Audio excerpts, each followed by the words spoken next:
to a show. I have found this out. Hello there. Welcome in to a Thursday edition of the show. Super prepared, as you can tell, for today's show. Appreciate you listening, whether it's on your radio, online at extrasports1300.com, or you've downloaded the Extra Sports 1300 app, which you did for free. And that app is sponsored by Diversus Health, mental health, and well-being for all. It will be a veritable cornucopia of sports topics today. Some good, some bad. And I want your thoughts all the same. 719-247-1313. You could call or text into the show. I have a special guest next segment to preview the Broncos-Packers game from the Green Bay perspective. Rookie will be back on the program. Looking forward to that. And I'd like to start with that game, because as you may have seen and heard, the odds makers don't believe in the Denver Broncos on Sunday.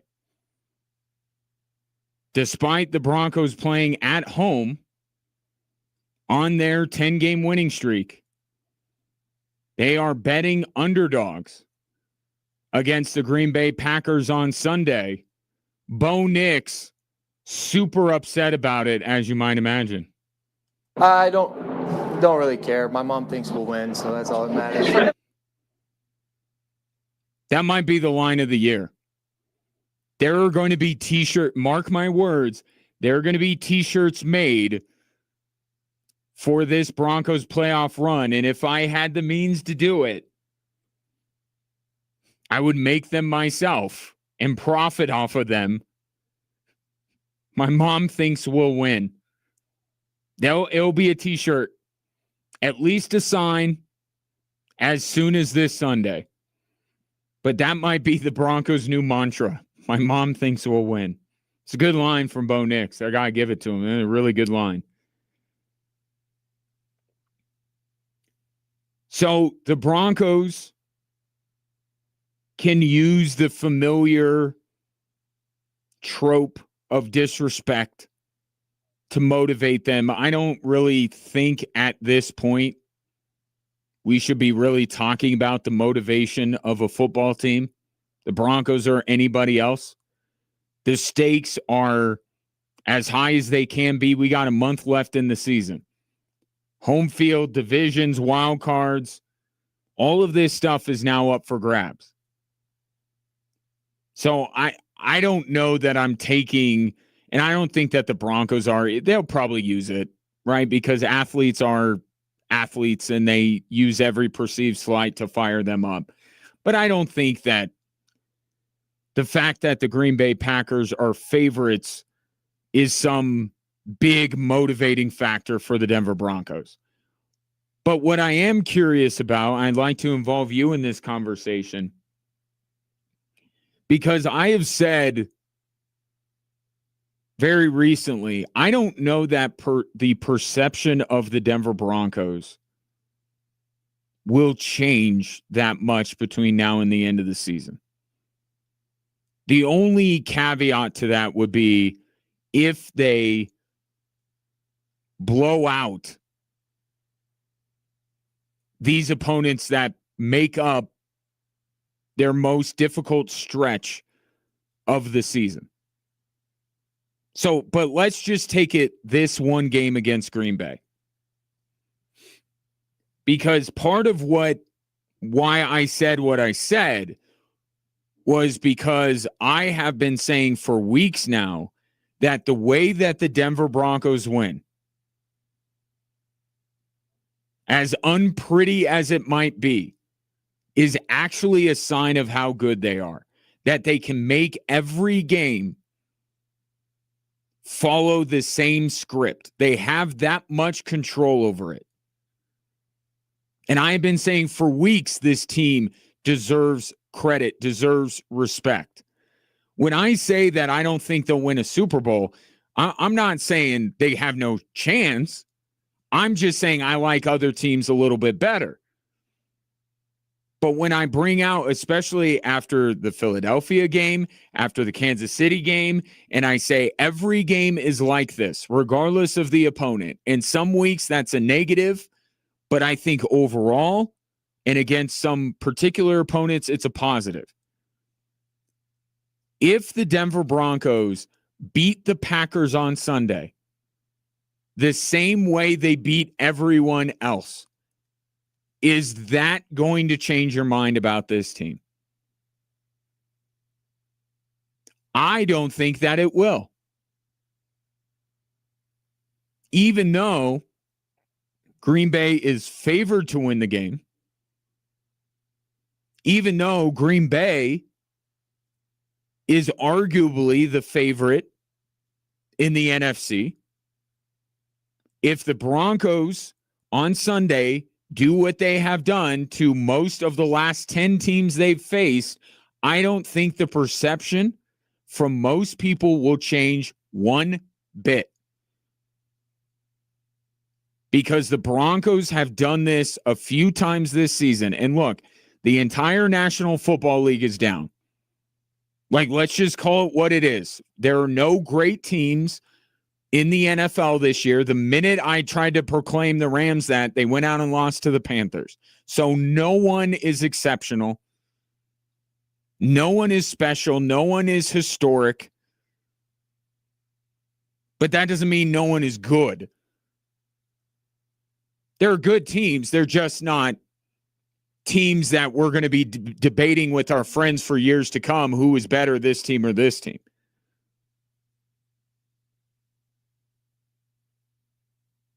But yet, here are the Broncos in a league rife with chaos. Have every game follow a similar script, and it's a script that the Broncos come out on top time and time again, and yet I don't feel like perception about this team has changed that much. So I don't think that if they do this against Green Bay, it's going to change people's minds. Because I think Green Bay, even though they sit where they sit, is viewed like so many other teams in the NFL as good but flawed. So another unimpressive one-score game that the Broncos win. I don't expect a ton of people to text or call into this show on Monday and say, you know what? Broncos are now a Super Bowl contender. I didn't think they were. They did it against the Packers.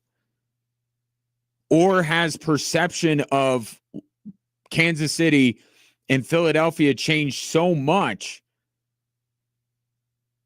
that now those don't even look like quality wins anymore, which I've talked about.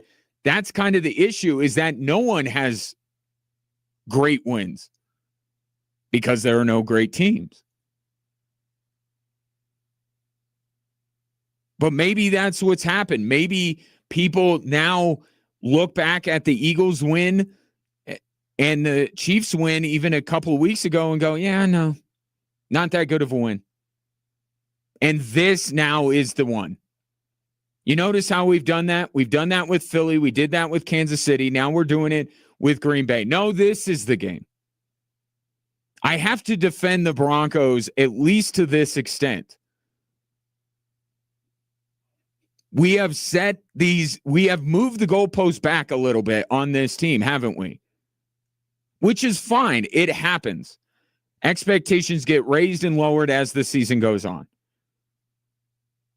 But every time they reach the next goalpost, it's like, well, yeah, no, it's this one. And I kind of feel like it's going to be the same thing with the Green Bay Packers. I think you could argue this is the best team they've played. But there were other games that at the time felt similar, and yet the reaction was not wildly different than when the Broncos beat the Raiders. So I'm relying on you. Will this game change your perception if the Broncos win it in the same way they win all of these games. Because I think that's what's driving the lack of belief in this team more than anything else. It's shades of the 2024 Kansas City Chiefs, except with this Broncos team, there's no long history to go back on and believe that the team is capable of more. Bo Nix is not Patrick Mahomes. He's not Tom Brady. But I heard a lot of the same things about last year's Chiefs. They can't keep doing this. This is luck. This is the officials. Doesn't matter who they beat. It was the same refrain every single week. And the Broncos are getting that same treatment. Does beating the Packers change your perception of the Denver Broncos? I will tell you the way that it could is if the Broncos absolutely demolish the Packers on Sunday. But I am here to tell you that won't happen. Why? One, because the Packers are too good to let that happen. But two, the Denver Broncos have a very specific vision in place. The idea that your record says you are what your record says you are, but also at this point in the season, we kind of know who you are. The Broncos like these games. They like these kind of games. Sure, in an ideal world, they would blow every team out, but Sean Payton has made it very clear that just doesn't happen in today's NFL. And in this year, it's hard to prove them wrong. Most NFL games are one-score games. And the Broncos have almost perfected the ability to win those kind of games.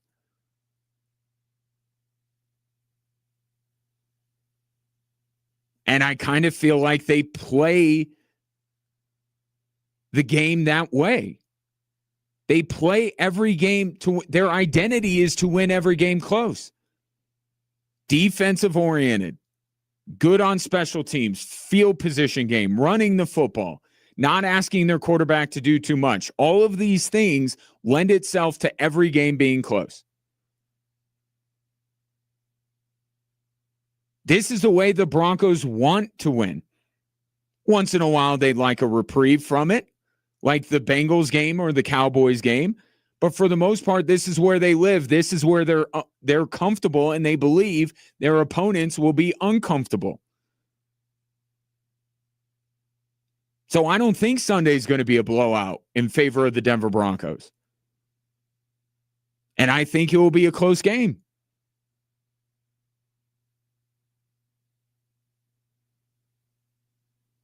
But I don't think that the Broncos, following the same formula they followed for 10 weeks, even against the Green Bay Packers, ultimately changes the narrative surrounding this team.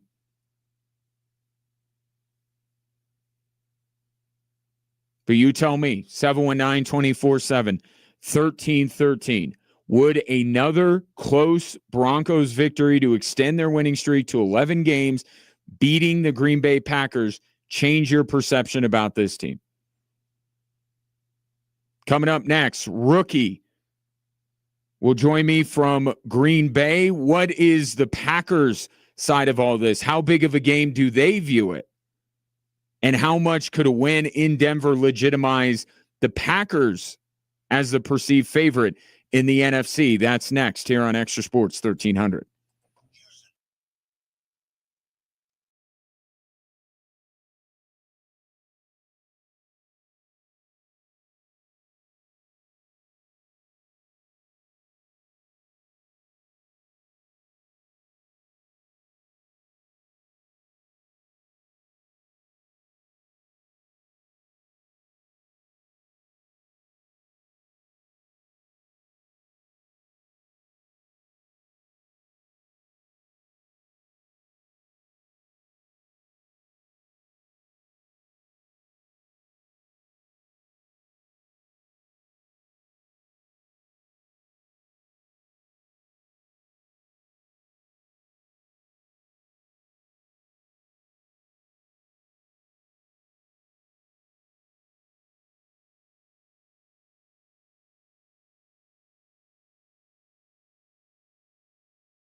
We are efforting a rookie here from 107.5 The Fan in Green Bay to get his perspective on Sunday's game. The premise, if the Broncos win this game like every other game that they win, is that going to move the needle for you? Are you going to believe more in this team as a Super Bowl contender? I don't think that it will. And by the way, I don't know that it changes my perspective that much either. I really don't. It's a showcase game. It's a high profile game. It's a lot of fun. That a game between the Packers and the Broncos means this much. I mean, nostalgia from the first Broncos Super Bowl win probably runs through your head as a Broncos fan. I mean, it's fun. It's high profile. I think I'm kind of settled on where I am with the Denver Broncos. And now I need to see it in the postseason. Like that's really the next test for me.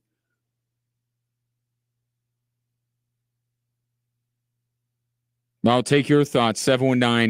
719-247-1313. Want to get to this NFL story. Joe Burrow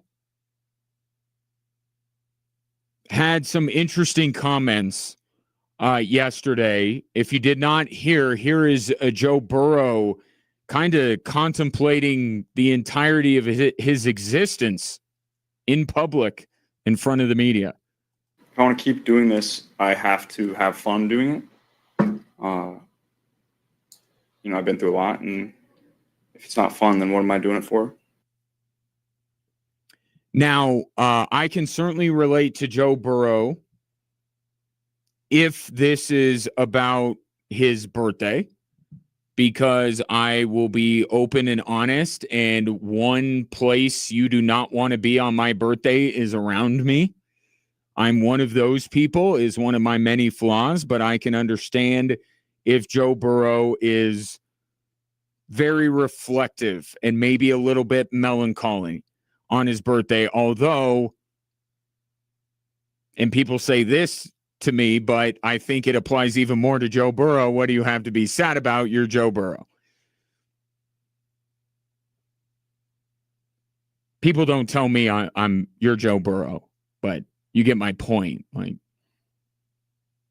your job, your kids, things are going pretty well for you. Why are you such a Debbie Downer? But this isn't about me. This is about Joe Burrow. I think it's more than the birthday blues with him, because he mentioned something in there that I think is very important, what he has been through.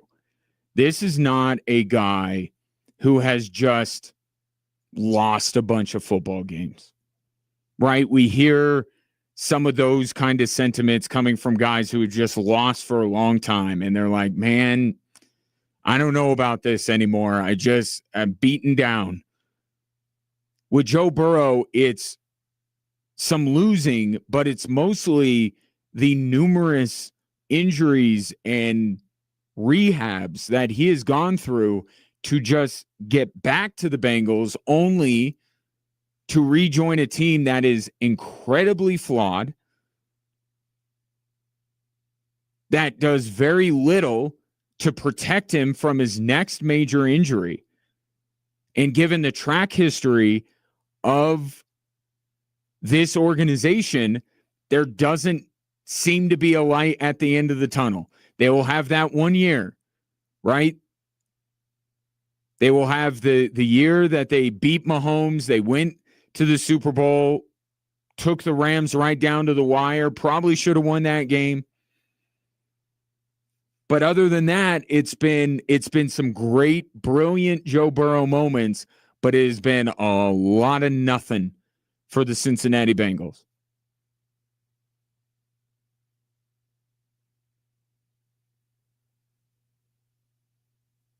I think this is an emotion and a statement from Joe Burrow that unless there is a course correction in his career, we will be talking about Joe Burrow like we talked about Andrew Luck.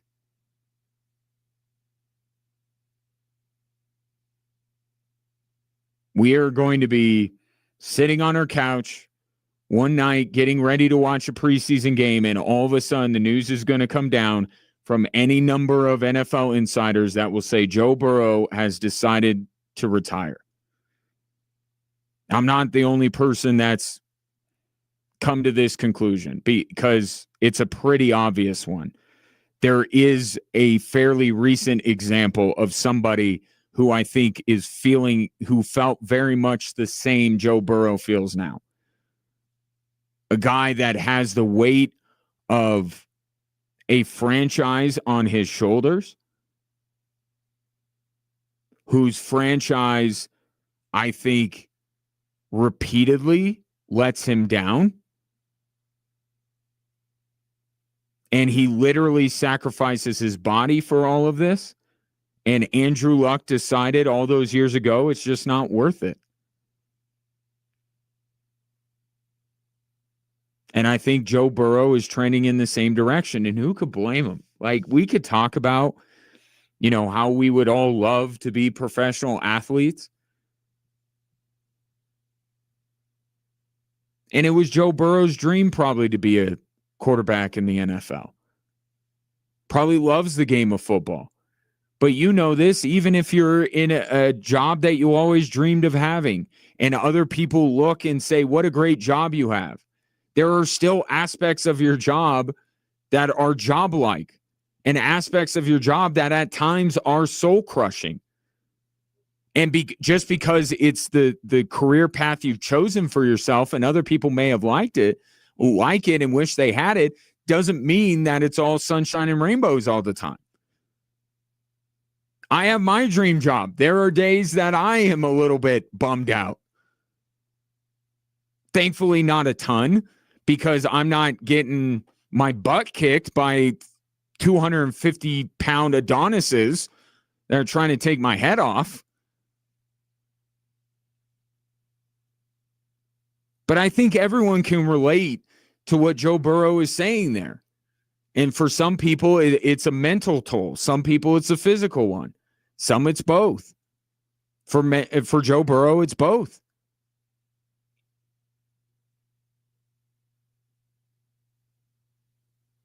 And I'm not gonna knock him, because the Cincinnati Bengals have existed as an entity for a long time, and their reputation precedes them. In many ways, they did not deserve Joe Burrow, and still do not deserve Joe Burrow. The system in place, because of their buffoonery, gifts them something they do not deserve.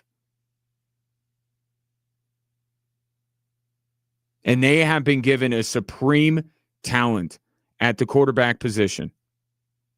And all they have done is wasted him and gotten him beat up and injured, only for him to battle back and look brilliant. I mean, he was pretty good against Buffalo, not as good as the guy on the other side of the field, but I mean, he's a supreme quarterback talent, and this Bengals organization is wasting him. So when I say there needs to be a course correction, or Joe Burrow is going to go down the same path as Andrew Luck, I am not talking about the Cincinnati Bengals getting their act together, because you have followed this team for as long or longer than I have. That is hoping against hope. That is almost impossible.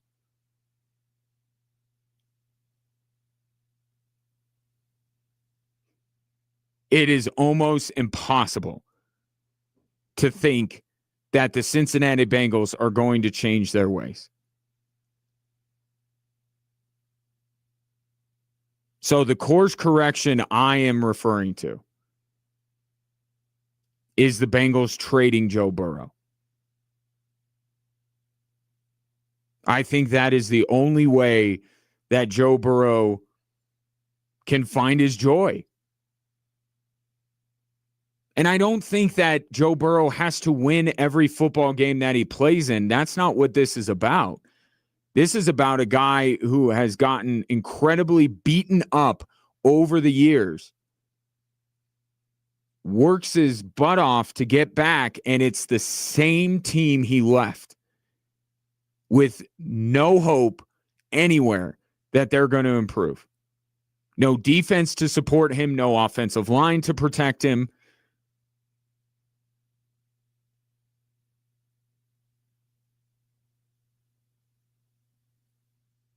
I think the only real way to correct course here and to secure the services of Joe Burrow in the NFL for years to come is for the Cincinnati Bengals to trade him. What Joe Burrow said yesterday was not a trade demand. And I don't know if he's ever going to demand a trade.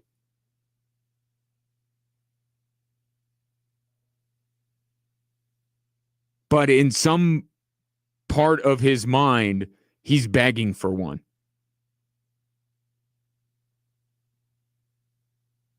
And I'll tell you one team that immediately came to my mind: the Minnesota Vikings.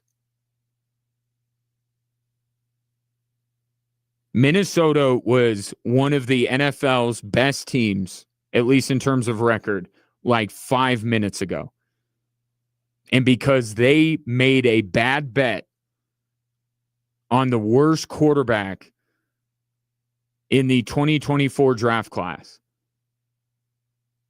it has taken them from a sneaky Super Bowl team to the worst team in a division that it doesn't look like there's going to be a ton of upward mobility over the next, now Chicago is there. Green Bay and Detroit have been constants. Now you have Chicago that seems to have gotten it right. How are the Vikings going to lift themselves up off the mat? With J.J. McCarthy? That would be an obvious landing spot for Joe Burrow. And I still believe that Minnesota has a roster that can win. You put a Joe Burrow in there. I mean, and this is not a stretching of reality here. They won a lot with Sam Darnold. And Sam Darnold, to his credit, has shown he's not a one-hit wonder. He's doing the same thing in Seattle. But even with that, Joe Burrow's a better quarterback than he is.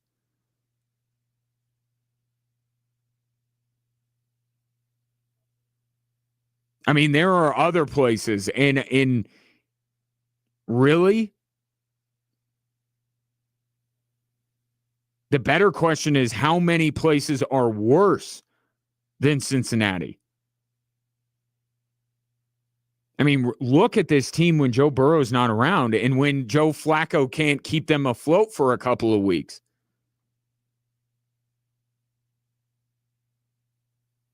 That's why we wanted to give the guy the MVP last year for missing the playoffs, because it was remarkable that Joe Burrow could get Cincinnati as far as he got them.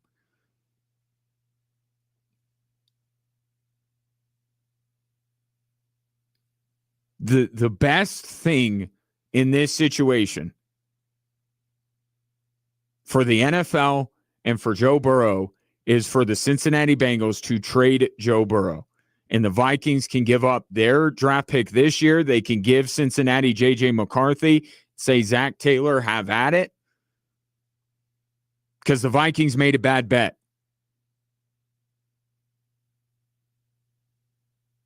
But there are a number of other teams that you could see. But I think if Joe Burrow is going to not become the next Andrew Luck, he has to be in a different uniform, has to be with a different organization than Cincinnati. Because there is no hope that they're ever going to get their act together to keep this guy from getting injured over and over and over again.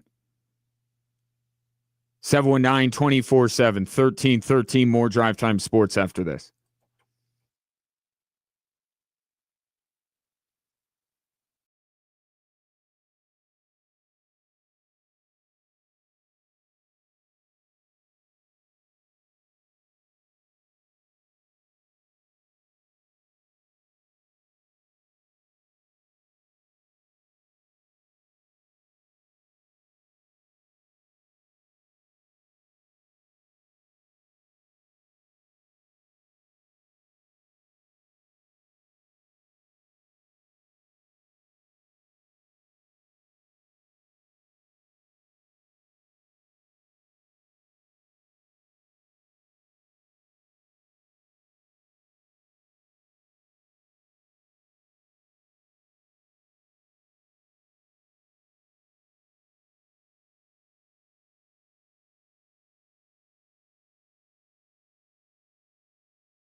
It's the most wonderful time of the year, and we want to make it even better with $1,000 towards your winter wish list. You can use it for holiday shopping, travel, a Clark Griswold-style holiday display, or to simply treat yourself. Enter this national contest at extrasports1300.com for a chance to fulfill your winter wish list. Sponsored by Level Up Falcon. Weight loss, hormone therapy, and IVs. Level up your health. Joe Burrow feeling down on his birthday, or around his birthday. Think it's a guy that has kind of lost his joy a little bit or is struggling to find it. Almost every year follows the same script. Joe Burrow carries a bad roster for a few weeks, suffers a catastrophic injury, works his way back to find that the Bengals are in the same spot. Rinse, repeat.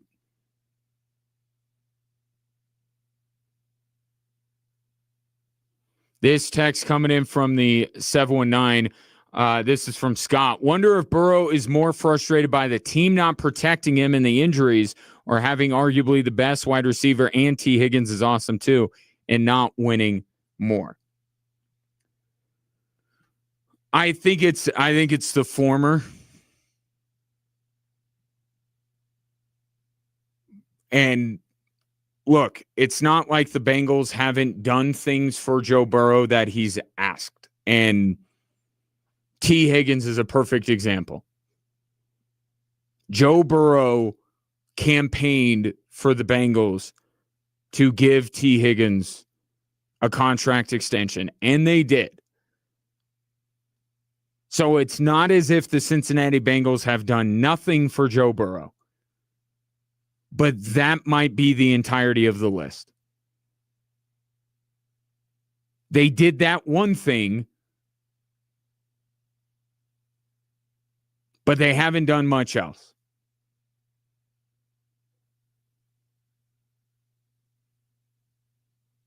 And that counts for something, that they did extend T. Higgins.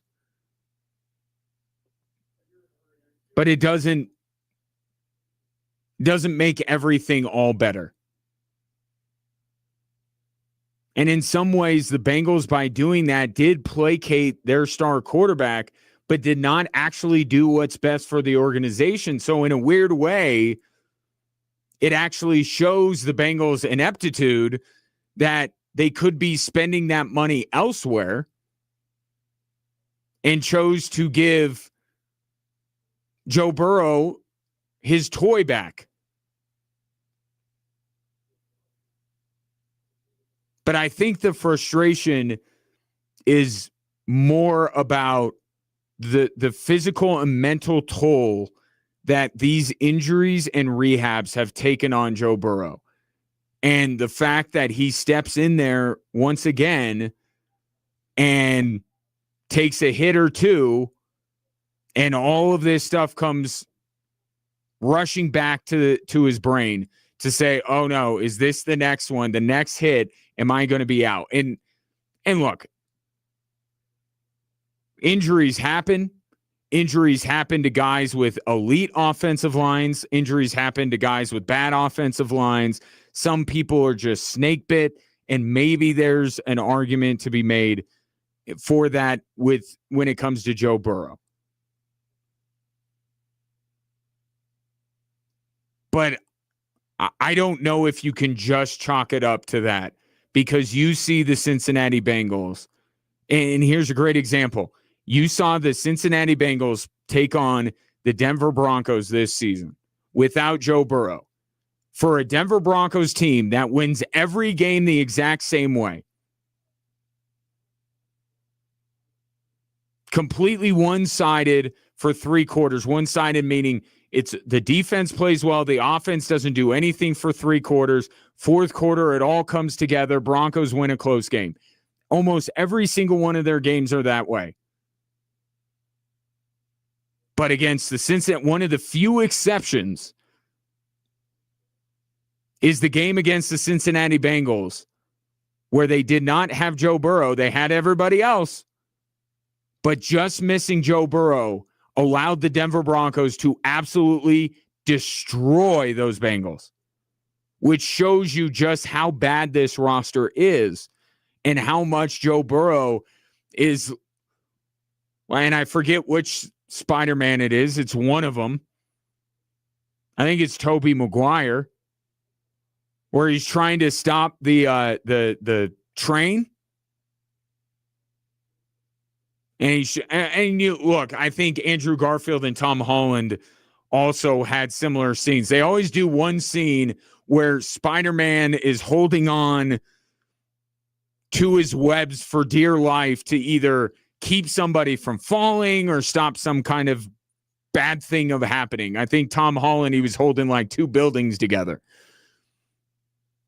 But the one I remember is Tobey Maguire at the front, and then at the end, it was Tobey Maguire because they were handing him off. He was so exhausted and drained that the people on that train were like lifting him like he's crowd surfing. I mean, that's seemingly Joe Burrow every single week. And look, he has some help.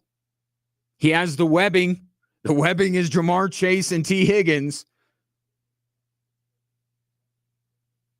But he's still, each and every week, using every fiber of his being to keep the train from crashing. And the minute he's out, that train crashes. And you saw it this year.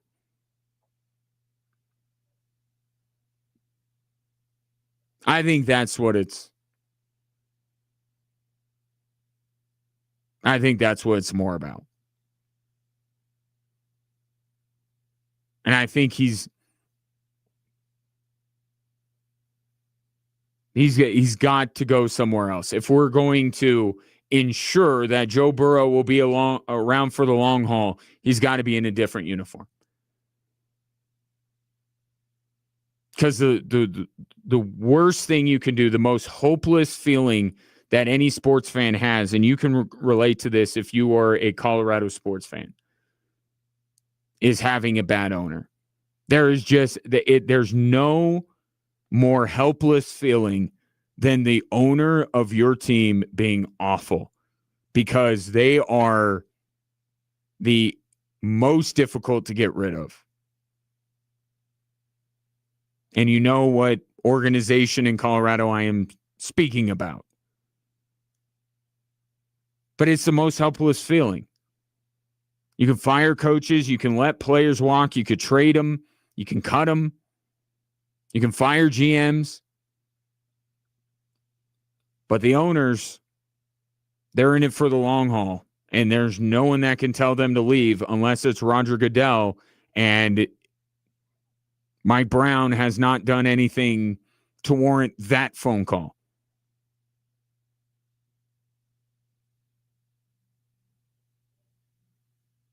And that's where the Cincinnati Bengals are.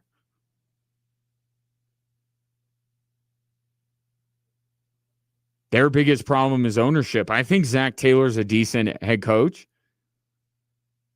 They got one of the 5 best quarterbacks in the league in Joe Burrow. They have one of the best 3 receivers. They probably have 2 of the best 10 receivers in the NFL. Cupboard isn't completely bare. And Sean Payton talks about this all the time.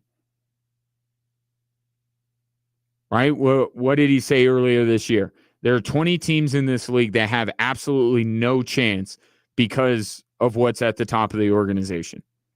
And the Bengals are one of those.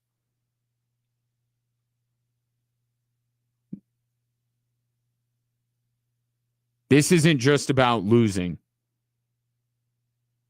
Okay, I think Joe Burrow, and if it was just losing, I would have a little less sympathy for Joe Burrow, if I'm being honest. But it's not just losing. And I don't even think that's the number one thing. It starts with the injuries and the grueling rehabs just to get back to the losing situation.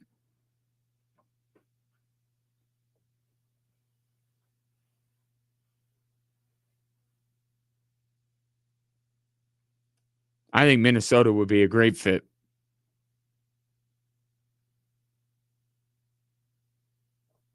Successor to Matthew Stafford. Can't beat him, join him. Joe Burrow lost to the Rams in the Super Bowl, and he takes over for Matthew Stafford. I mean, the list goes on and on. I mean, how many teams would not trade their current quarterback for Joe Burrow?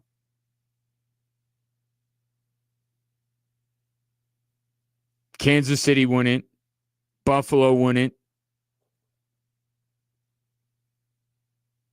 I don't think Baltimore would. Is that the list? I mean, you know, Bo Nix and the Broncos are having a great season. You wouldn't tell me that if the Bengals called up George Payton and said, hey, you want Joe Burrow, you wouldn't give Bo Nix up in a heartbeat? And look, there are teams where I don't see the situation getting that much better. I have seen a lot of mock trades, even before all of this, a lot of mock trades putting him in with the Jets. Ugh, that is one of the very few places that Joe Burrow is not going to be able to find his joy is with the New York Jets. They have the same issues that Cincinnati has. So I don't know how going to New York, maybe that's a better trade partner from Cincinnati's perspective with all the draft capital the Jets have. But I don't know that that's a better landing spot for Joe Burrow.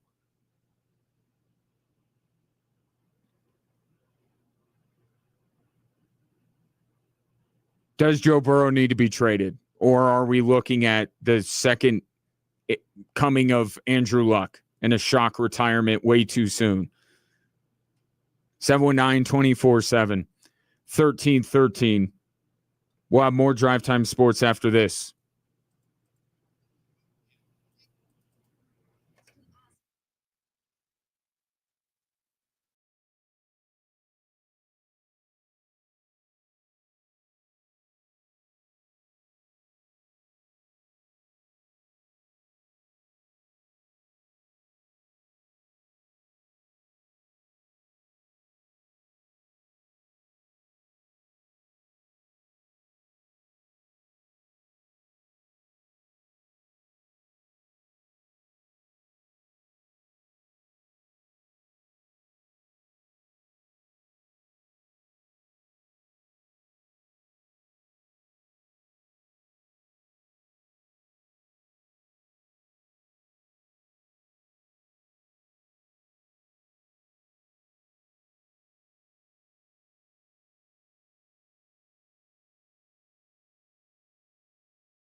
Welcome in hour 2 on this Thursday night football between the Bucs and Falcons. One of those teams is interesting.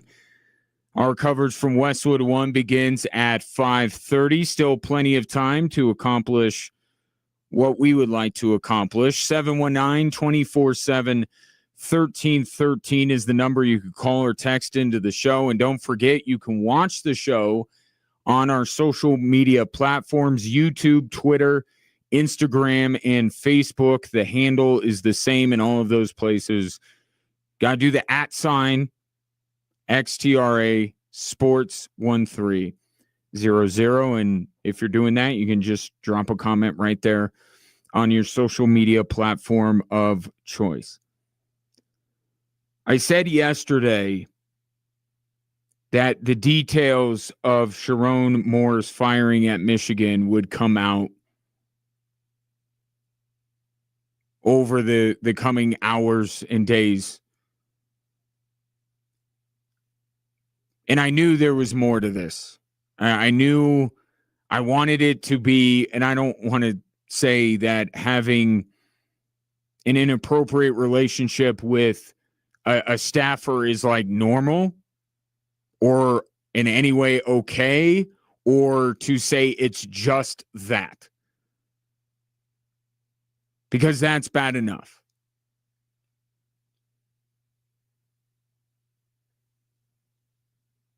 But I knew even though there would be more to this story, I was hoping that it at least ended there. Because the more information that was going to come out, it was just going to get uglier and uglier, and it absolutely has. And what is wild is I mentioned the news of Sharon Moore being fired. Okay, sign off shortly thereafter. Go to Colorado's Rib and Chop House, host the Joe Scott Show. I get back in my car. I had no idea what was happening in the world of Sharon Moore during that time. And I get back in the car and I turn on the radio, and the story has moved light years from where it was when I brought it up on yesterday's show. Now, at this point, the only things that have been confirmed by entities that you can take them at their word: Michigan firing him.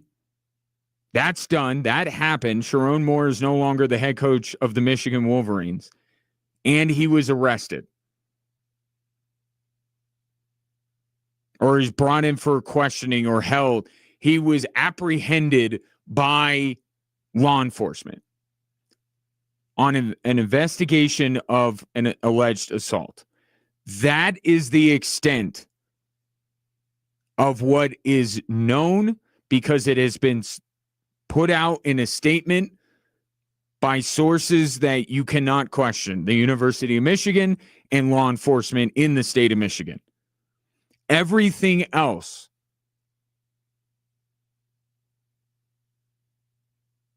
it has not been made official by those kind of entities. So, and I think that's an important thing to point out. Now, I'm not reporting this as a news story. I'm not reporting this to you. I am reacting to the news of the day, and some of the news of the day involves rumor. But I think it's important to point out what we know for a fact.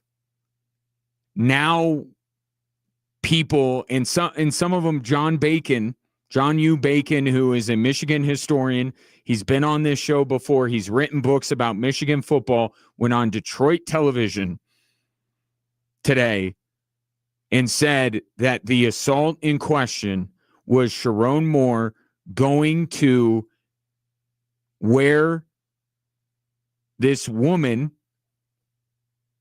this young woman that he had this relationship with, and with a knife threatened her life and his. It is also being reported that Michigan knew of this relationship and waited till just now to fire him over it.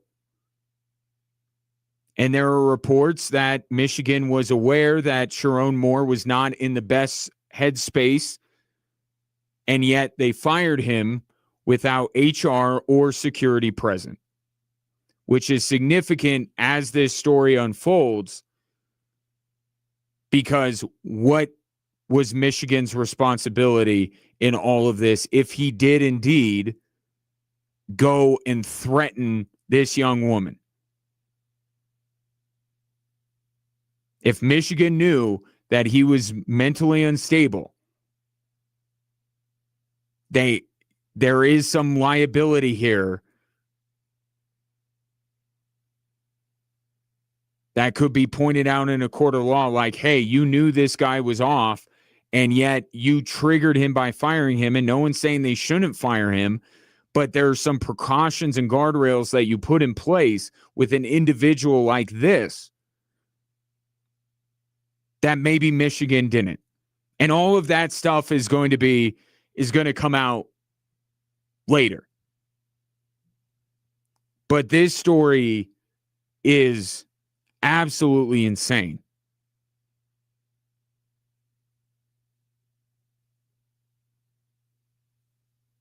Now, it would be insane enough to simply, and again, I use that word loosely, this is not an okay thing to do by any stretch of the imagination, and it shows how bad of a person Sharon Moore is, that he would do this.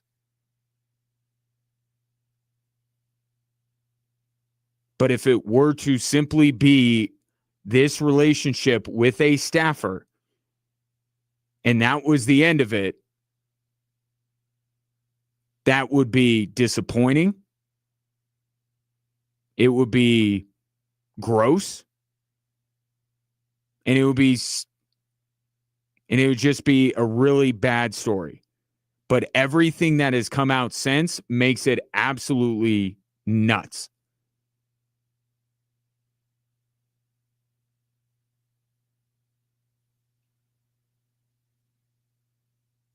And you just wonder why, and unfortunately in sports, we have numerous occasions, maybe not to the extent that this Sharon Moore story is going, but we look at these incredibly successful people that seem to have it all, but that means they have a lot to lose, and yet show an unbelievable lack of judgment and do things to actively torpedo what for many of them is their dream occupation. And not that this matters a ton, but it applies to Sharon Moore's case. Sharon Moore being the Michigan head coach is a little bit of a head scratcher in the first place, isn't it? Like, we know why he's the head coach, but this is not a guy that is going to be able to overcome this and get another job. There was maybe only one job in America that Sharon Moore could even get, and it was Michigan, because Jim Harbaugh wanted it so. So this guy, and I just bring that up to say this guy was living an even more charmed life, getting a job that he probably didn't deserve on merit. And yet he had it, and then all of this stuff goes on. But it is taken a very disturbing turn and a very real world turn. And I hope the alleged victim of this alleged assault is okay, and she doesn't get a total pass for the relationship, but nothing anyone does, deserves someone to threaten them with their life. Okay, so if you want to say that she was wrong in all of this too, I'm not going to disagree with you. Now, there is a power dynamic. There is a dynamic of someone who they should both know better, but somebody who should know better than the other, and that is Sharon Moore. There's somebody with more to lose in all of this. So there are levels to it, is my point.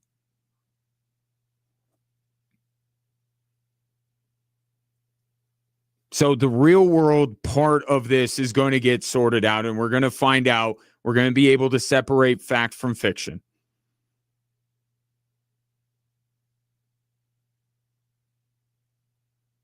But there is a sports angle to this,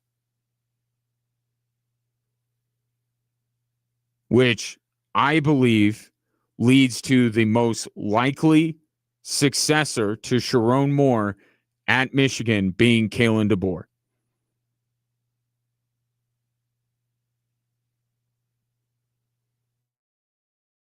When I think about the names, and Kalen DeBoer is not the only name that is out there, but when I, run these names through my head, the one that just makes the most sense is Kalen DeBoer. And I said it when he took over for Nick Saban. I don't begrudge the guy for taking that job. You absolutely do. The competitor in you, how could you not want to take the Alabama job? But everything since, and I'm not even talking about the success on the field or lack thereof in the perception of Crimson Tide fans. I'm just saying the fit hasn't looked right yet. And you can take that job at Alabama. You could give it a try. It hasn't been terrible. But I knew it wasn't going to, it was inevitably going to end badly. Didn't think Kalen DeBoer was a fit for the culture down there. And stepping into the shoes of Nick Saban is a job that I don't know that anyone would actually survive.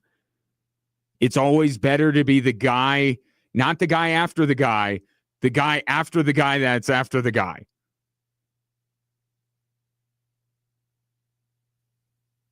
You want to have that buffer.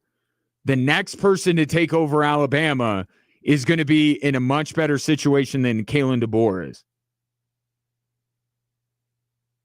But a team whose inclusion in the college football playoff is a little in question, we have to say, and if not for a temper tantrum that Notre Dame threw, Alabama would be where all of our attention is on why are they in, and debating and discussing that throughout the week. So their inclusion is,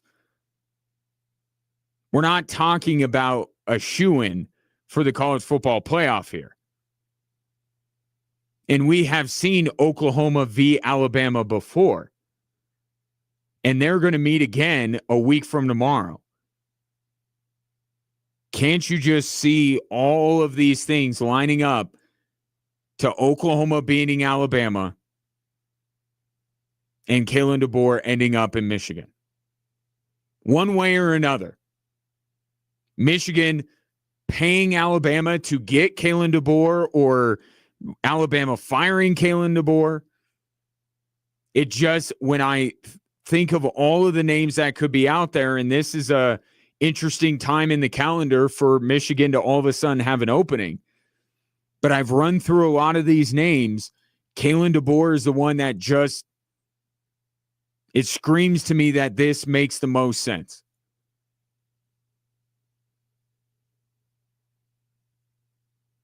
All right, I know the Barstool connection to the University of Michigan. I don't know, because there's a bigger Michigan story here about some of the recent head coaches at that school, especially if all of this that's being reported turns out to be true about Sharon Moore. I don't see how they can trot out John Gruden. I mean, they need the squeakiest, cleanest coach that they can find. They can't have anyone with any kind of baggage. So I don't see the Gruden fit. I don't think that makes sense. Kenny Dillingham would be a solid hire. But I mean, is there a long enough track record there for Michigan fans to truly believe that they can get back to where they expect to be with Kenny Dillingham? He's done a great job at Arizona State. The expectations in Tempe are not what they are in Ann Arbor.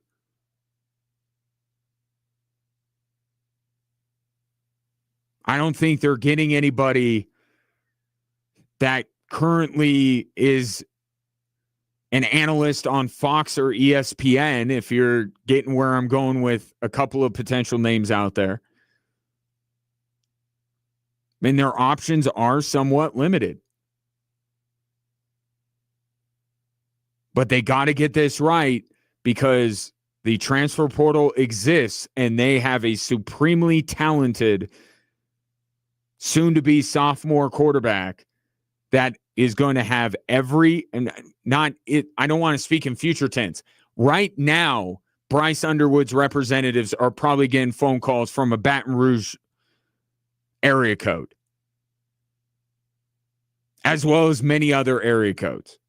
It is going to be a feeding frenzy for the services of Bryce Underwood. So Michigan is going to have to thread a needle. The coaching hiring cycle is largely over. They can't bring in anybody with any stains on their resume, but they got to hit on it or else Bryce Underwood's going to leave Ann Arbor. It's not a good situation from a football standpoint, but more importantly, from an athletic department, because Michigan doesn't seem to be blameless in all of this. They don't look like they handled it the best way possible. This is a mess, an absolute mess in Ann Arbor. And football is only one small part of that. 719-247-1313. Take your thoughts on the wild story that is Sharon Moore's firing and subsequent apprehension, I believe is the official terminology from police in Michigan. He is still in custody, as ESPN reported earlier this afternoon.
Time is running out to cast your vote for this week's Athlete of the Week. Things are tightening up between the two basketball players that are nominated this week, Dylan Orocho of Harrison and Sammy Nickel of Peyton. But we also have two other very worthy candidates in Cole Harris from Palmer Ridge and Conley Polsgrove from Pine Creek. You can see what they did to warrant nomination and cast your vote at extrasports1300.com. The winner will be announced on tomorrow's show. It's our Extra Sports Athlete of the Week, sponsored by Blackjack Pizza and Salads. This coming from Ross Dellinger of Yahoo Sports. Terrific college football writer, just tweeted this out as I went to break talking about Sharon Moore. The president of Michigan, not the state, the university, Domenico Grasso, sent students and faculty a letter. And in the letter, I think the biggest takeaway here is it says, when the findings of a university investigation into Coach Moore's behavior were presented on Wednesday, we immediately terminated his employment. That's a big thing in here because there are quite a few people that have either connections to Michigan or are well-sourced within the college football community that are claiming that Michigan knew earlier than yesterday.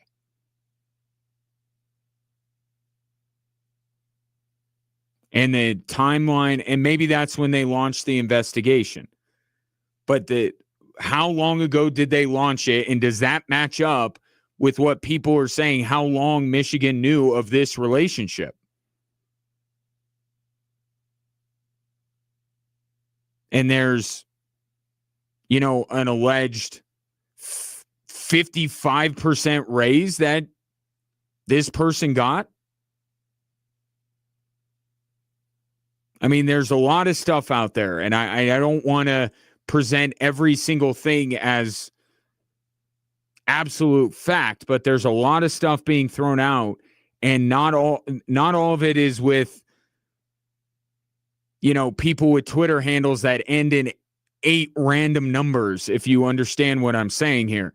These are people that are looked to for college football information that are saying this, people who have connections to the University of Michigan that are saying that maybe this should have and could have been done earlier. Now, why Michigan wouldn't? My guess is that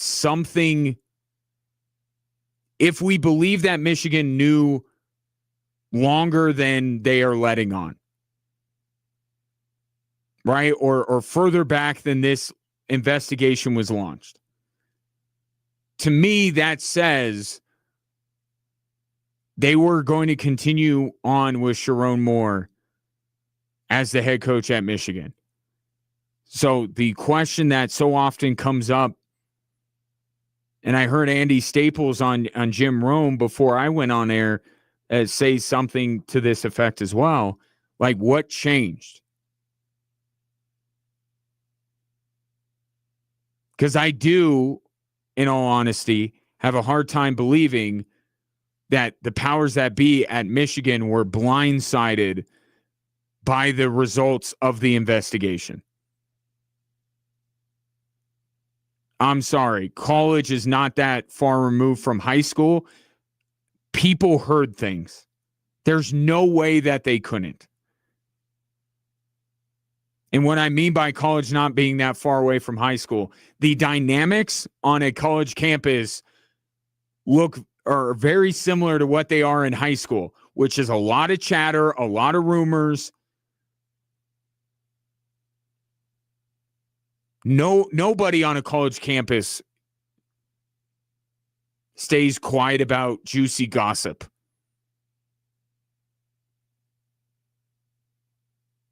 So I do have a hard time believing that Michigan launched, okay, let's just see. We're hearing some things. Let's launch an investigation. And then there was a lot of pearl clutching going on when they found out. I have a hard time believing that. That doesn't mean that that's not true. I'm just looking at what's been presented so far, and I'm like, I don't think Michigan is going to come out of this smelling like a rose. And then after a lot of flowery language about not living up to Michigan standards and all of that kind of stuff, they did ask for students and faculty if they had additional information about this relationship, essentially, to reach out to them so they could gather. I mean, they already fired the guy. What is this all for? This is all for the impending court case because they fired him for cause, which means they don't owe him a dime. You think Sharon Moore, not that he's a sympathetic figure whatsoever in all of this, but a legal agreement is a legal agreement. You don't think Sharon Moore is going to have lawyers going after Michigan to try and get some of that buyout and trying to fight the idea that he was fired for cause?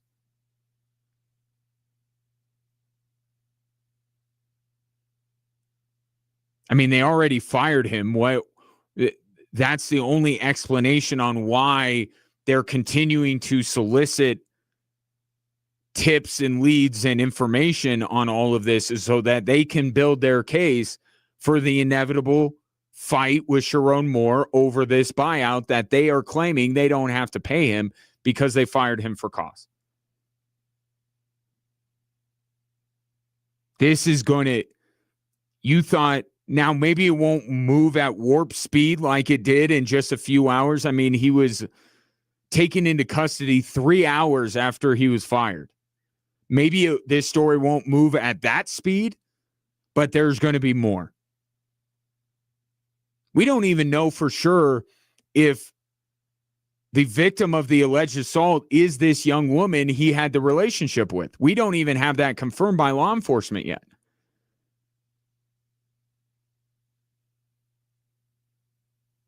And all of this kind of stuff about how far it went back. Did he give her this massive raise?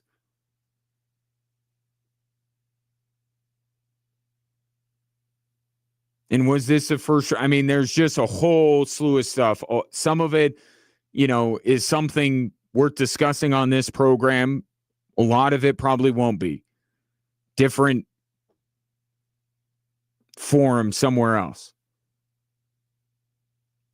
And that's why I moved to the football side of it, because I don't know that relationship is the lasting story here. I think on the sports talk radio show, who's going to take over for him at Michigan is the bigger sports story for sure. But that just came out from Michigan, University of Michigan president, still gathering information so they can protect themselves against any lawsuits that may come their way. 719-247, 1313, back after this.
(719-247-1313) is the number if you want to call or text into the show on this Sharon Moore story that got infinitely more crazy, or crazier to use proper grammar, as the night went on last night.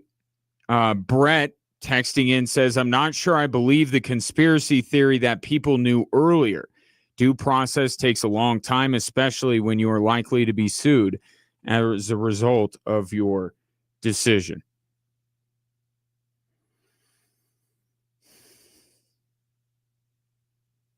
Yeah, I mean, but I think you're right, but Michigan has, and it's part of what's going into this now coaching search. They have the money to get anyone.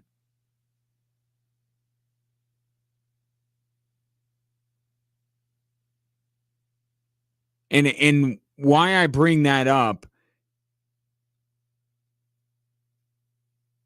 is I don't know that I think they want to protect themselves, certainly, but Sharon Moore's buyout is nothing, for the University of Michigan. So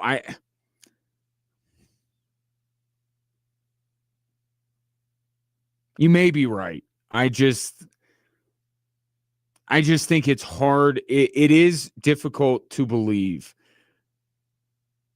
that the administration at the University of Michigan were shocked by the findings of this investigation. And look, does the University of Michigan and their athletic department deserve the benefit of the doubt? Maybe that's the better thing to bring up. Right? And maybe I am letting that influence my thinking a little bit here, but I know what's happening with Sharon Moore is another level.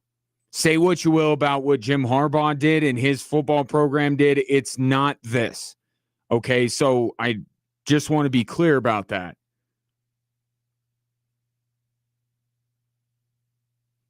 But this institution has not had a great track record lately of policing their football program. So if they didn't hear anything, if they didn't know of anything, maybe the question could be brought up, well, shouldn't you have? Right? Because you're coming off of the Connor Stallions thing. Maybe you should keep a closer watch over your football program. Maybe you should, at any hint of impropriety, immediately launch an investigation. I mean, couldn't you say that would be warranted given the recent history of the Michigan football program?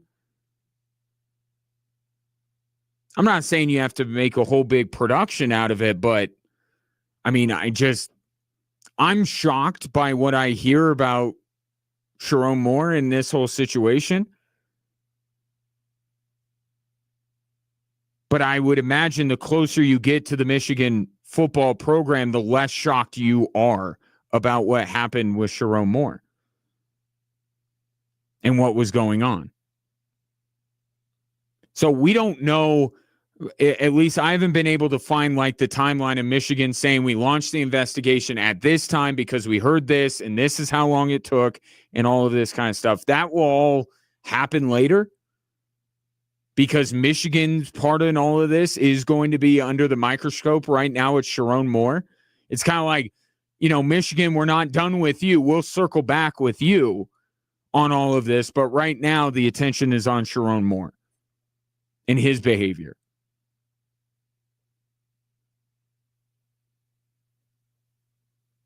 Oh, we'll see. Brett chases it with a more lighthearted text. Philip Rivers' wife just had a baby. She didn't know about it because she calls having a baby Thursday.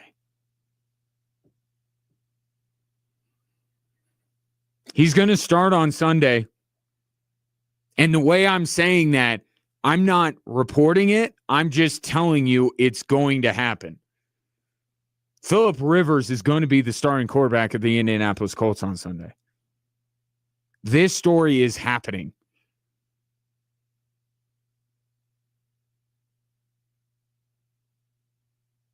And so keep the jokes flowing because Philip Rivers is the guy this Sunday and beyond. Knock on wood, about injuries. Philip Rivers is going to start Sunday. 5 years away from the NFL at 44 years old. And yes, with more children than I can even comprehend keeping track of. Or let alone handling. Handling's not the right word. Loving, parenting, guiding.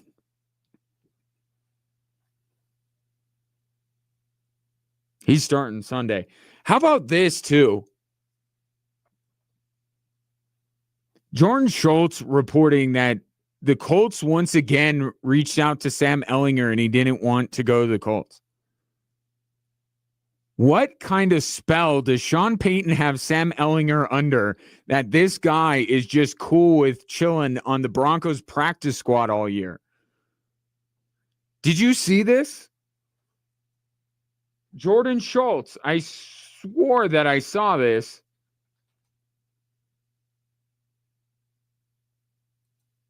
That once again, the Colts, because that's where Ehlinger came from,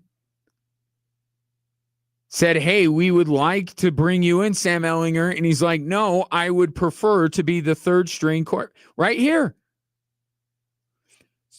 Jordan Schultz reporting the Colts had interest in signing Sam Ehlinger off the Broncos practice squad after Daniel Jones' Achilles injury.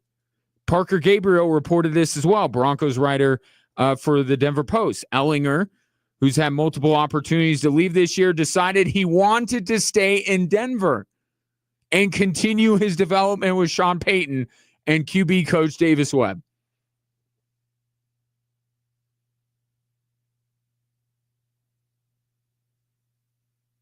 This is remarkable, and I have to know what is behind this. I get it. You've seen the stories of Daniel Jones, by the way, but of Sam Darnold, of Baker Mayfield, of any number of quarterbacks that have passed through Kyle Shanahan's system that get rehabilitated, re-released into the wild, and to have a second act to their career. I get that, but at some point, you got to be saying, like, this is an opportunity to be a starter again in the National Football League, and you turn it down? What is going on? What has Sean Payton told Sam Ehlinger? And what does this mean for the future of Bo Nix that Sam Ehlinger is cool with just hanging out on the Broncos practice squad rather than immediately going back to an organization that he knows? And Shane Steichen's not a terrible head coach, brilliant offensive mind.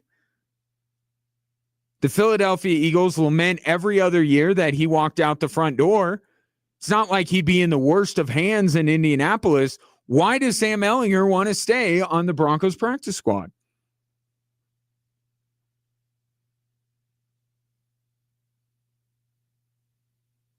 What has he been told? What has he been promised? And does that mean that Bo Nix is not long for the Denver Broncos starting job? It's crazy. I mean, I don't want to judge. I'll judge Sharon Moore on his life choices. I'm not going to judge Sam Ehlinger on his. But it is very bizarre to me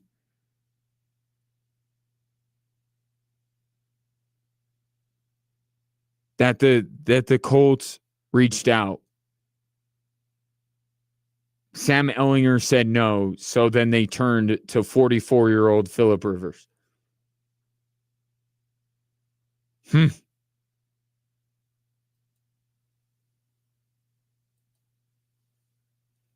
This from the 719. That dude is afraid to be a starting QB in the NFL. He's fine collecting a check being on the practice squad.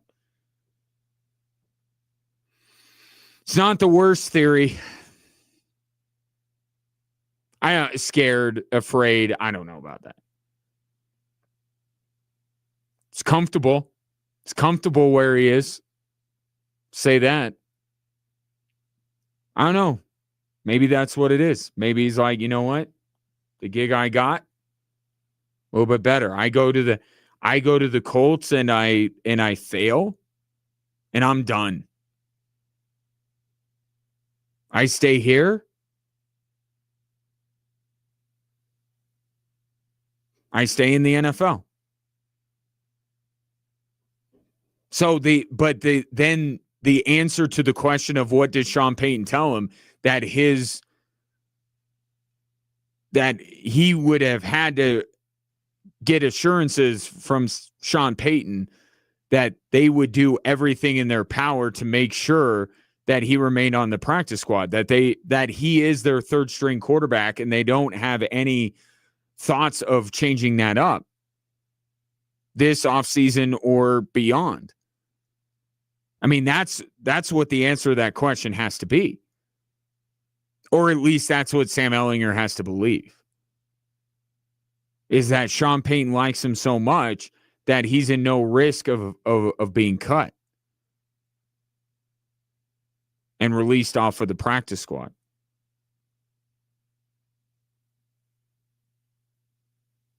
But it does bring up an interesting question that you and I can talk about, given that our years of extensive NFL playing experience. Would you take that job? I mean, before the question was, if you're Phillip Rivers, do you take that job? That phone rings and it's Shane Steichen. Are you saying, yeah, or dadgummit, let's go? Isn't that what Phillip Rivers said? That's one question. Would you have done that? Here's the other question. Would you rather be a practice squad quarterback on the Denver Broncos or the potential savior of the Indianapolis Colts season as their starting quarterback?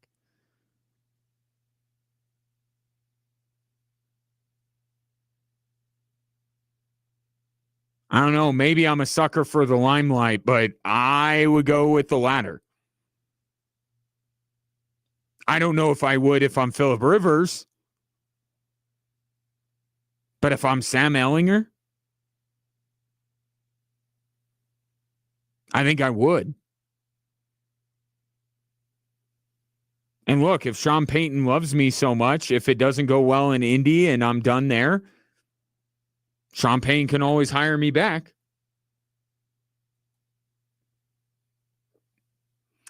Brett says all these conspiracy theories, I feel like I'm watching The Bachelor. Are there a lot of conspiracy theories on The Bachelor? I don't know enough about that show, but your point is well founded. We have spun some conspiracy theories today, have we not? Adds, I think Ellinger wants to stay on the practice squad because A, he's younger, and B, the more teams he rejects, the more interesting he becomes, and thus the more money he makes. Interesting. That's an interesting take. Because I have tried this with women, and I find that it does not work. I find that the more opportunities you turn down, the fewer opportunities then come your way later. I actually find it to be the opposite. But maybe that's a me problem. Maybe you can Maybe you have better. I am definitely somebody that is not one to turn down an opportunity in any aspect of his life.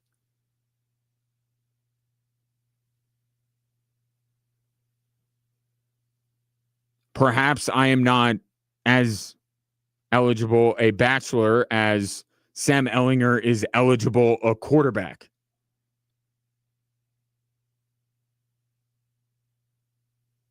I really do think with this Ehlinger story, I really don't think there are any bad ideas because it is. I mean, we can all agree it's a little shocking that he wouldn't make the jump, that he wouldn't take that gig.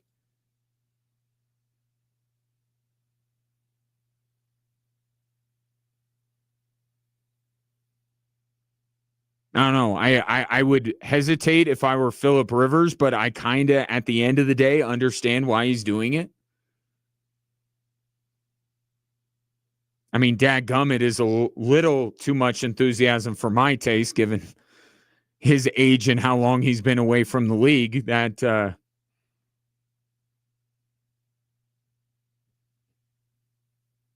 I wouldn't say you would. I would be reluctantly dragged back into the NFL, but I don't know. Dadgummit, let's do it. I don't know, but I guess that's how you have to attack it, right? You gotta be all in or all out.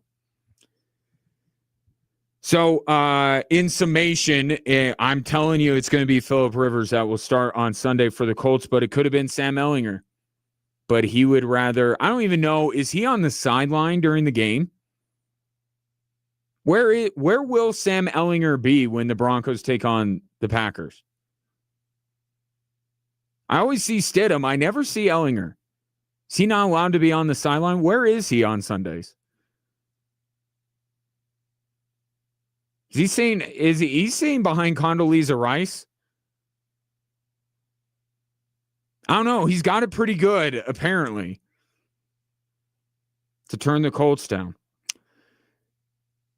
719-247-1313. Brett, you are one of a kind, man. American classic. Keep the text coming. Coming up next, the 3 stories that are driving the show.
Hello there. Welcome in. We have hit the home stretch on this Thursday edition of the show because Thursday night football coming up at 5:30 between the Tampa Bay Buccaneers and the Atlanta Falcons. All of a sudden, we got a race in the NFC South.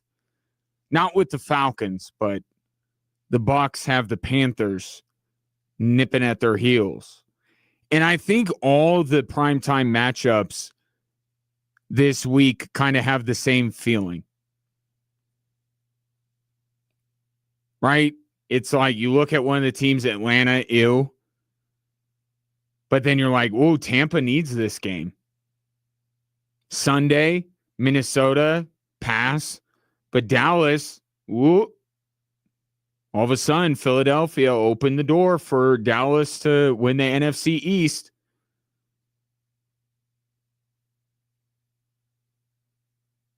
And then Monday night, isn't it Miami, Pittsburgh? Kind of same deal there. Although Miami. I mean, Pittsburgh's the main draw in that game, but you probably tuned out of Miami Dolphins programming, kind of making a little run here. But that's what all these primetime matchups, like one team that you're kind of interested in watching or isn't locked in a race of some sort, and then the other one that's like, nah. But we get these kind of matchups down the stretch, don't we? About half the league has something to play for, the other half, not so much. Tampa needs this game, and Ryan needs both Chris Godwin and Emeka Egbuka to put on a performance for what is the most important thing, fantasy football. But in the meantime, 719-247-1313. Take your thoughts on the three stories that are driving the show.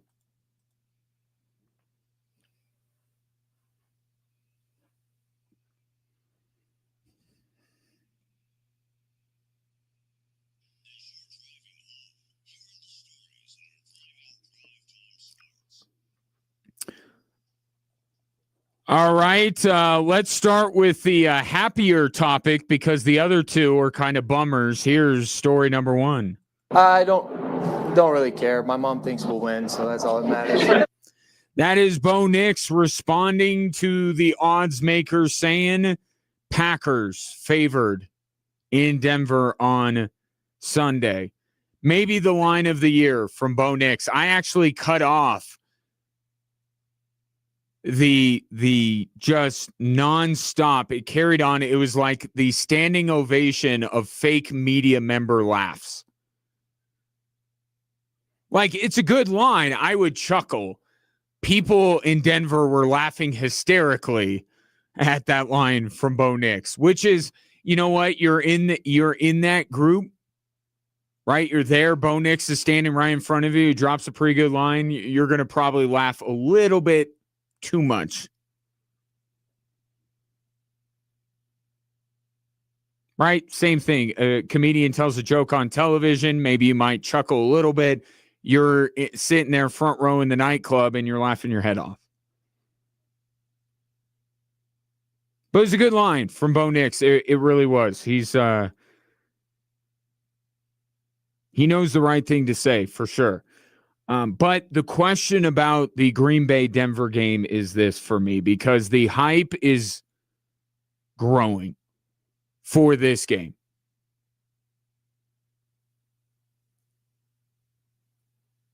Can the Broncos make you believe in them more if they were to beat Green Bay on Sunday the same way they beat everyone else?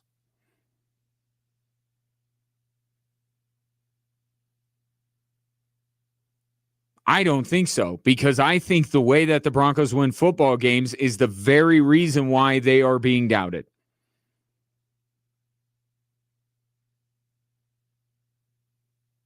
because I get it all the time on the text line on Monday. I compliment the Broncos for winning another one of these games where they're able to control the game, to have it played on their terms. It's a close game. They win, which is not an easy thing to do. And then I get inundated with messages that who cares? It's this team. Or they can't keep winning this way. Well, here's the next game. Does this one change your mind? You can say with the struggles of Philadelphia and Kansas City, this would be the best win in terms of the level of opponent that the Broncos have had all year. But that was the case when they beat Philly. And it was the case when they beat Kansas City. And yet, very quickly, it turned to, yeah, that wasn't that great of a win. So the only way I think, and then look, this is a showcase game. This is a fun matchup. This is one of the better games of this slate this weekend. Both teams with a lot on the line. Both teams near the top of the standings. This is a fun matchup. I just have my doubts that beating the Packers in much the same way they beaten Kansas City and Philadelphia, not to mention all the other teams that they beat the exact same way, that is going to change a lot of hearts and minds. I think only if they absolutely blow out Green Bay will we have a different conversation about this Denver team. And I just don't see that happening. One, because Green Bay's too good to be blown out. And second, the Broncos kind of like these games that they're playing. They're comfortable in these situations. They're confident in these situations. Their identity gives way to these kind of games. They're a team built to win close games and they don't have this next gear to blow out a lot of teams, especially one that is sitting atop arguably the best division in football.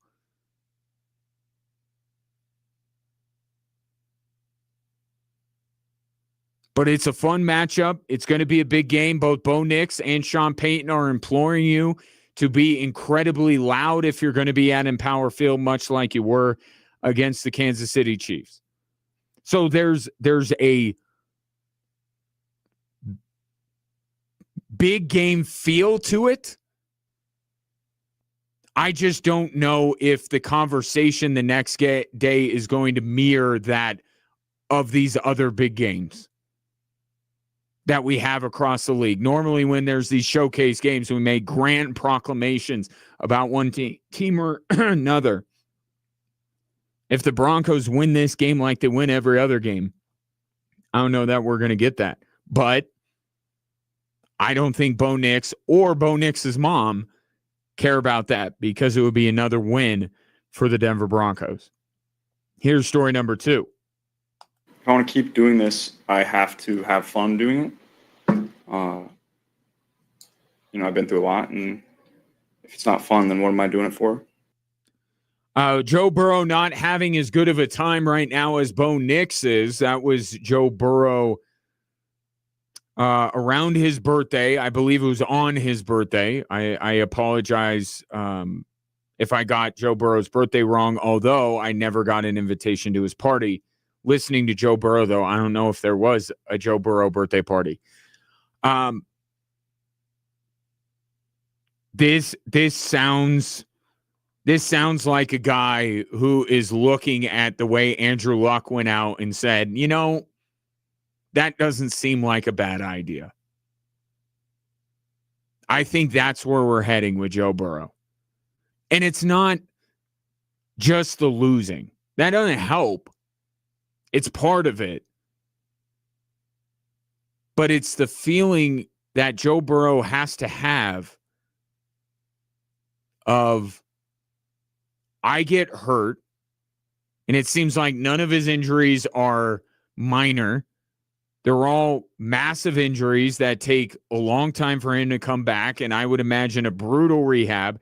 And he comes back and he's surrounded by the same garbage football team that he's been surrounded by the entirety of his career, which speaks to how good Joe Burrow is, because we get fooled into thinking the Bengals are an elite team just because Joe Burrow is playing. It's a lot to come back from every single year, it seems like. And this is an organization that is known for their cheap ways. And this is a team that has a dearth of talent at the positions that can help Joe Burrow stay healthy. T. Higgins can help Joe Burrow put up big numbers. He can't protect him from TJ Watt and company.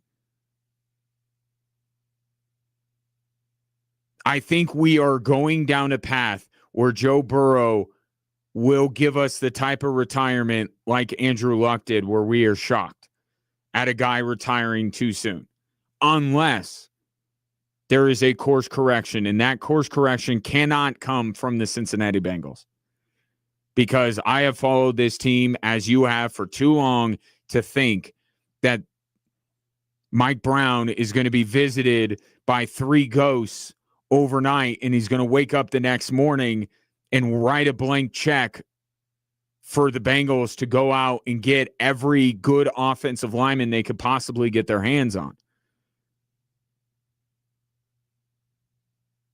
I don't think that the Bengals are going to change, and I don't think Joe Burrow thinks the Bengals are going to change. The course correction, the way for Joe Burrow to have fun again playing NFL football, is to not be in Cincinnati. And the team that I immediately came to my mind as a great fit for Joe Burrow, the Minnesota Vikings. Yes, there is the Justin Jefferson connection, but it's so much more than that. Minnesota is a team that made a very bad bet.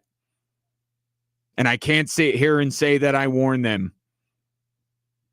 I can't sit here and say that I was telling Minnesota, don't let Sam Darnold walk out that front door. But the fact of the matter is, they should not have. Not that I believed in J.J. McCarthy. I'm just saying I didn't believe that Sam Darnold would be able to do what he's been doing 2 years in a row. I did not believe in J.J. McCarthy. You think I'm a Bo Nix hater. I loved Bo Nix compared to J.J. McCarthy in that draft. But anyway, Minnesota was good 5 minutes ago. And with Joe Burrow, they could be good again in a division that they really need a needle mover. With Detroit and Green Bay and now Chicago.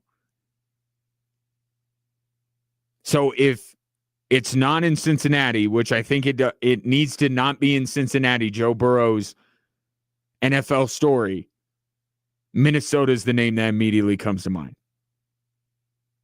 Because they could be really good, really fast if they get Joe Burrow.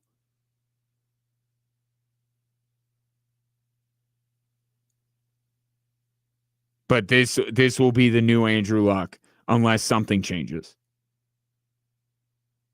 Story number 3. The biggest story, not only in sport, but maybe in America right now, Sharon Moore. When we left off yesterday, Sharon Moore was merely fired by Michigan for an alleged inappropriate relationship with a staffer. Now we have so many more pieces to the puzzle that have been presented where Sharon Moore allegedly went to the apartment of this young woman that he was having this inappropriate relationship with and threatened not only her life, but his own with a knife. That has been widely reported. The New York Post was the last outlet that I saw it. We know that he was apprehended. We know he was taken into custody. ESPN reported he was still in custody just hours ago.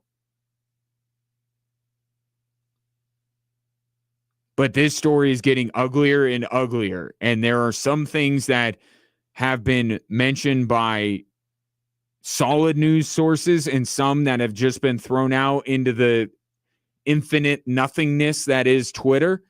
And I hesitate to bring those to this forum. I am not a reporter or a journalist, but I don't want to bring in stuff that anonymous Twitter bots have put out there.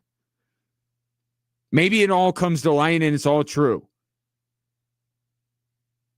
But this story has taken a very dramatic turn in the last 24 hours. And I think there are more turns coming up because there's a Michigan side of this on when they knew.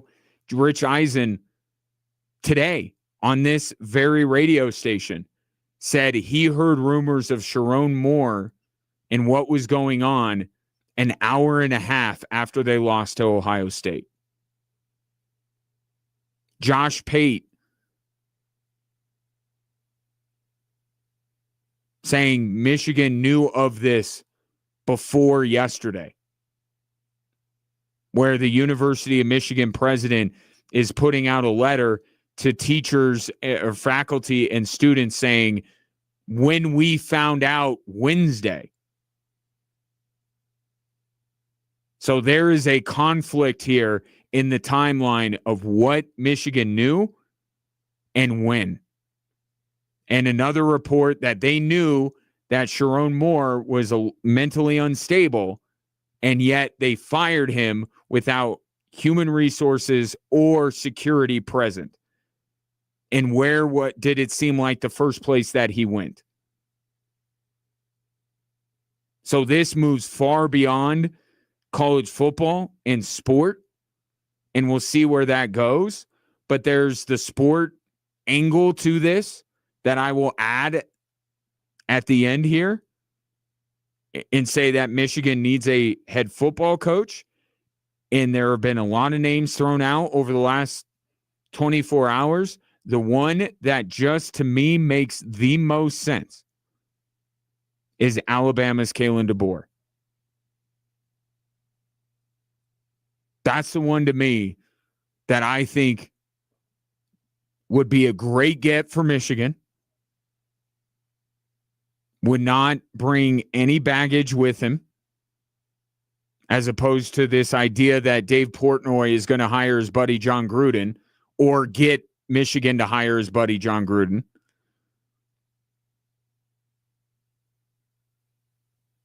And maybe the best part of a Kalen DeBoer hire, he's not a Michigan man, because the idea of a Michigan man, although there are plenty of them that are upstanding people, the idea of a Michigan man, a little bit tarnished over the last couple of years, right?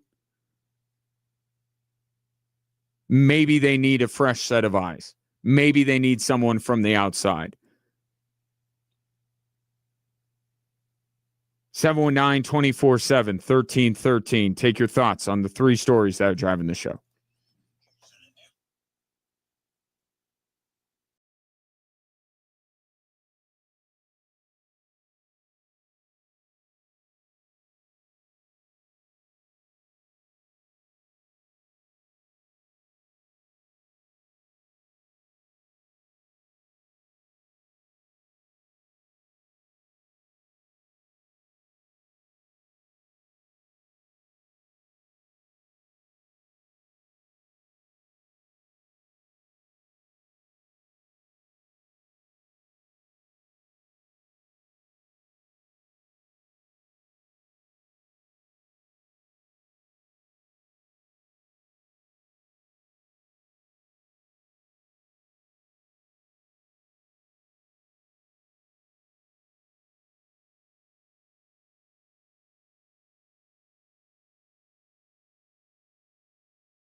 This text coming in from Alex.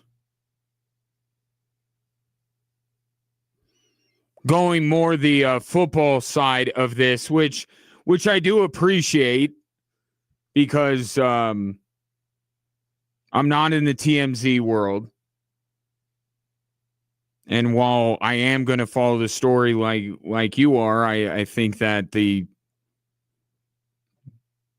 one branch of this story that is definitely intriguing is where Michigan goes from here as far as their head coach is concerned. Don't forget that they didn't get a bowl ban. They're supposed to play in the Citrus Bowl. They're going to play in the Citrus Bowl. But there's no sanction. Like, dude, really intriguing job just opened up. Alex says Sharon Moore was an offensive lineman. It was in his DNA to try and run the ball and play football between the tackles. They need somebody that's a little more open-minded and can open it up a bit. That, Alex, my friend, is Kalen DeBoer. Is it not? But I will also say that it is most college football coaches. Some of the names being bandied about. Jed Fish would apply. Lincoln Riley would apply. Now, I'm not saying all these guys are good choices. I'm just saying if that's where it starts, there's a lot of guys that would fit that description. Like Jim Harbaugh had that mentality, and it worked. They won a national championship, but Jim Harbaugh is at a different level than most everybody else. And all of this just kind of begs the question, given that Michigan is Michigan, why in the world was Sharon Moore picked to be the head coach in the first place?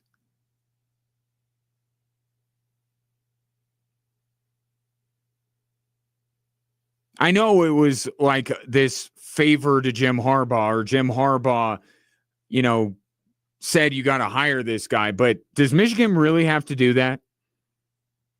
Did they really have to make this guy their head coach?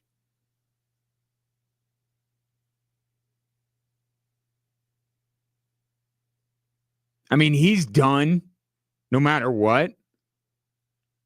But he was a guy, anyway, forgetting all this stuff that has gone on. The minute Sharon Moore was fired by Michigan let's just say for football reasons, which plenty of people in Ann Arbor wanted to do anyway, he would not get another job. Like, he was not qualified for the job he had.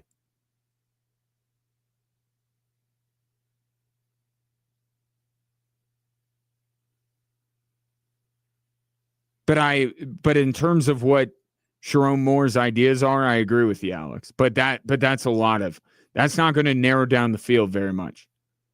It's necessary. You're absolutely right. It starts there, but a lot of people fit that description. Tells you the Michigan offense. Unique. Let's call it that. I hope that there are no,